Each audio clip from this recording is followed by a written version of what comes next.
And I don't think the general public realizes what we have to do and what we have to do to keep our safety certifications up, things like that, which is part of this here. This is a yearly safety regulation that we have to do.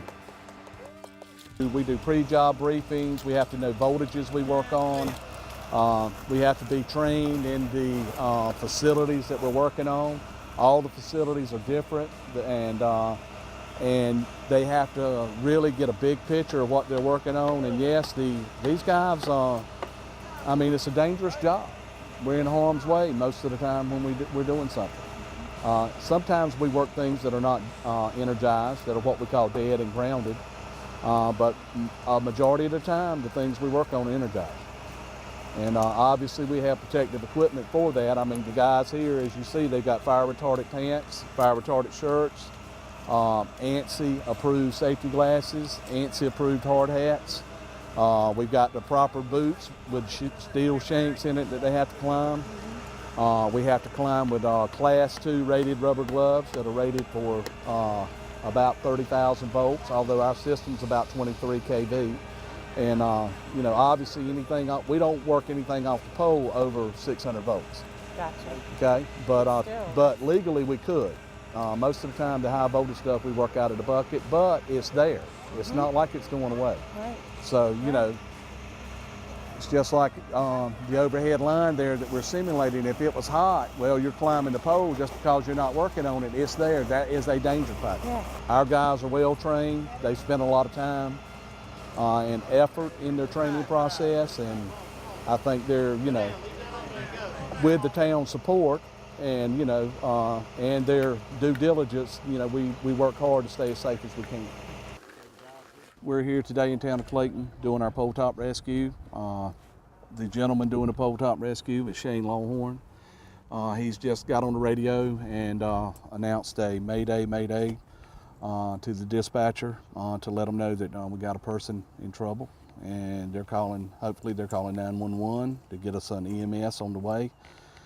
He's in the process now of putting his hooks on to prepare to ascend the pole.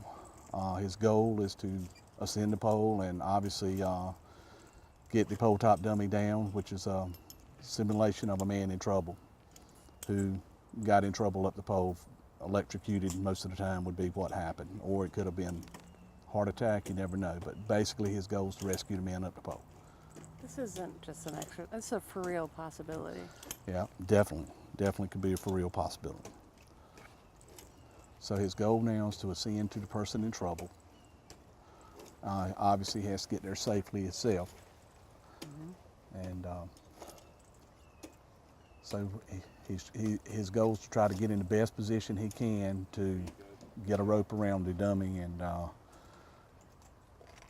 tie 3 half hitches into the, well, first he's going to drive his screwdriver in the pole. Reason he's driving his screwdriver in the pole is because around town and all, we climb some of our facilities and all, while we don't have cross arms or hardware to throw the rope around. Right. So we always have a screwdriver that is accessible to us. And so we use that as a tool to get the man down the pole. So basically you have to put the rope around the screwdriver in a certain way or it'll bind on itself. So he's put it around the pole in the proper way. Now he's using what we call the working end of the rope to go around the dummy. His goal is to get it around the dummy. And when he gets it around the dummy, with the remaining slack, he's going to tie 3 half hitches onto the dummy, make sure he's got him tied tight, and then he will break we've got a temporary rope around the dummy. He'll break that and let the dummy descend down to the ground in a safe position, in a controlled position.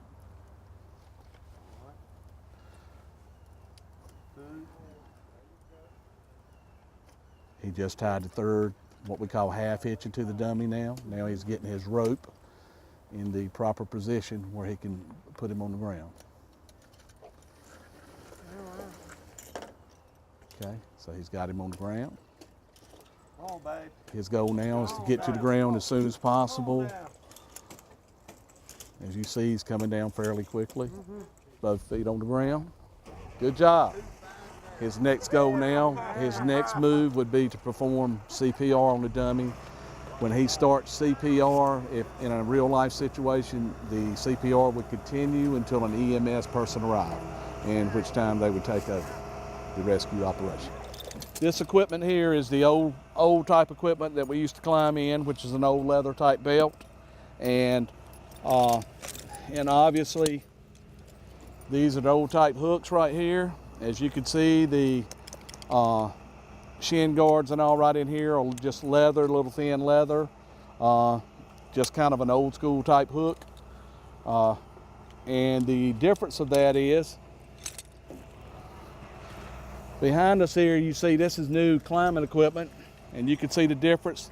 The shin pads and all right here, you've got your Velcro, and just a whole lot better hook. These are titanium type hooks, which obviously they're just so much better to climb in now.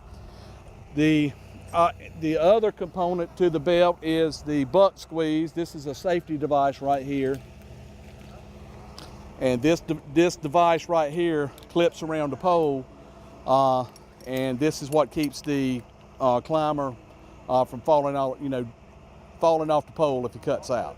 So that device right there is a very expensive device and a very safe device for our climbers to use. And also there's another second strap right here that's got this carabiner on it, and this carabiner and all is so they can pull the slack and all out of their belt. And it's a second device so they can strap in on the pole, as you'll be able to see here in a little bit. They use this as a second device to climb over obstacles. And so basically this component is so they can stay strapped in all the time. They're always connected to their climbing equipment. I mean, it's a dangerous job. We're in harm's way most of the time when we're doing something.